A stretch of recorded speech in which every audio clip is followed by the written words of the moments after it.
Welcome to Seven Trumpets Prepper and to part 5 in Defending the Creator's Calendar series. Now, guys, I'm usually on the drawing board with you throughout the series showing you these things, but this one here I think is a very labor-intensive study. It's very quick, but nevertheless, it takes your due diligence to do it, and I think the best way to do that is have the scripture directly in front of us and a means to count mathematically on a calendar, and that way we can take care of this issue. So what we're going to cover today is the count to Feast of Weeks.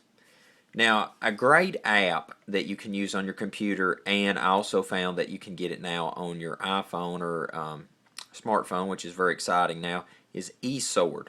Okay, this is a free app, and now for your iPhone or smart device, I think it's $2 now. I just was looking at that earlier. I'm going to get that after Sabbath is over today.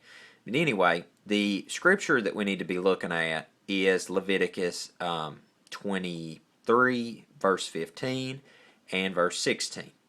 Now, most people do a count to Feast of Weeks as so. I'm borrowing this calendar from worldslastchance.com. They will begin their count after Passover. Here's Passover on the 14th day of the first moon. 15th day is beginning of unleavened bread, and then Feast of Weeks, or Feast of First Fruits, forgive me. Okay, and that begins our count to Feast of Weeks. Well, they'll start and they'll count 7 Sabbaths complete. Okay, so let's do that. Here would be 1, 2, 3, 4, 5, 6, 7, and that puts their count to like right here, the 9th day of the third moon, in the ballpark of that. All right, well, here's the thing. That is how most of the world does it. The masses does it. The Jewish people do it. Well, now I'll say most of the Jewish people. All right, now look, if you read the scripture very carefully, I would interject that you will find that that feast ends up in the 4th moon at the end. And I'll show you how here in just a moment, okay? But let's read the scripture first. It says in Leviticus 23, verse 15, and you shall count, all right? So that means mark, inscribe, and you can check these words right here on eSword. I'm just showing you that it does bring this up, and the way that you get that is you download the one that has the KJV with Strong's numbers. I think that comes regular. The KJV and that one with Strong's numbers comes together. And it says you shall count unto from the morrow, so that means literally tomorrow, the next day, after the Sabbath, from that day that ye brought the sheaf of the wave offering. So here we have first fruits. 7 Sabbaths shall be complete. So nobody's arguing 7 Sabbaths got to be complete. So we're over here at least, all right? We've concluded we're in the ballpark over here, 7 Sabbaths complete, all right? Oh, and by the way, remember they don't count new moon in their count either. So we've got just 7 Sabbaths complete at that point. Whenever it comes with the Saturday Sabbatarians, to the best of my knowledge, they don't even pay attention to new moon within that count. So therefore, nevertheless, we're still in the 3rd moon, having the Feast of Weeks by their count. But now let us continue and find the 4th month. Even unto. All right. Now the word odd. Okay, so this can be against, toward, till, a time, that it's until or while, a degree of time marked off. All right, so even unto the morrow, the next day, after the 7th Sabbath complete, all right, the 7th Sabbath, so it's been completed, shall ye number. All right, so we're going to number 50 days, count, inscribe, mark. So here we are earlier, all right, there to count 7 Sabbaths, and now here it's saying, shall ye number. So now we've counted the 7 Sabbaths, but now it's telling us to number too, all right. So you will number and mark this off, 50 days, yom, literally 50 days, and you shall offer a new meat offering unto Yahweh. Now, people will say that you just count 7 Sabbaths complete, add 1 day, and that makes 50.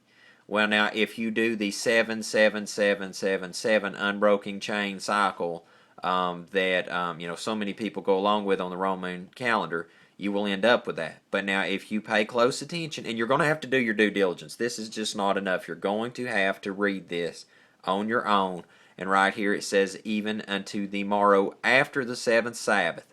So we've already hashed this off. Shall ye number properly to score with a marked tally 50 days.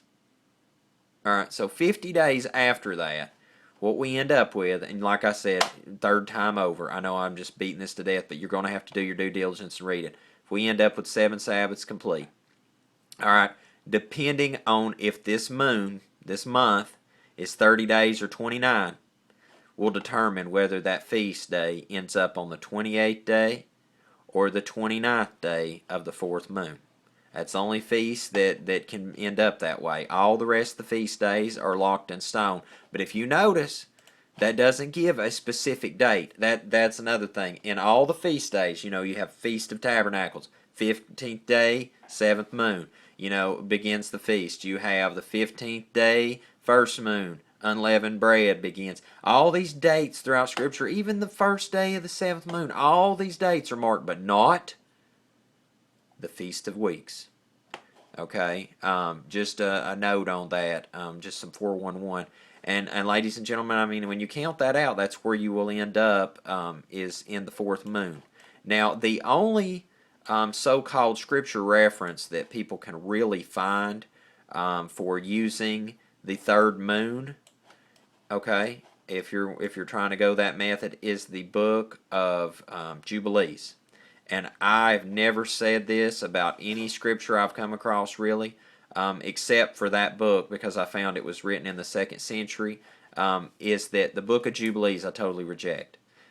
You cannot find it authored or written anywhere in the Dead Sea Scrolls or anything ancient, unlike the book of Hanok and the book of Yashar, which is not only referenced in the scripture, but we still have copies of it you can read today. Heck, the book of Hanok, I keep constantly beating it to death, was found in the Dead Sea Scrolls.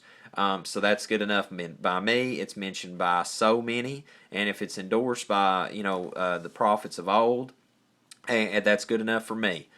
So anyway, I totally reject the book of Jubilees, though. Just saying that.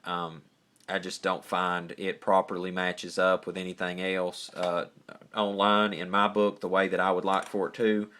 Even with that said, nevertheless, it was written long afterwards, so that makes me wary of it. So anyway, but in the eSword, if you'll get this, or if you have a Strong's Concordance, and you check the words back and forth, all right, and you read that scripture, you will find that the 7 Sabbaths are complete, and it plainly says here, shall ye number 50 days, and then you shall offer a meat offering unto Yahweh.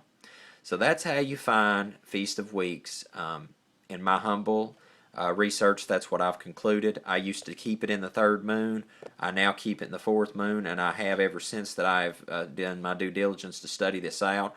World's Last Chance, also, I don't encourage you to follow the means by how they find new moon, but they do have a great article about finding Feast of Weeks. If I can find it up again, I will make sure to put the link to that in the video description below. But ladies and gentlemen, always do your due diligence and study the scripture for yourself so that we all may stand approved before Master Yahweh in the great day of judgment. And in the next video, I think I'm going to cover the manna. Because that's one that people bring up to try to discredit the Creator's calendar as well. So we're going to continue the series with the manna next, and until we see you again here at Seven Trumpets Prepper Channel, I hope you have a most blessed day in Yahushua's name.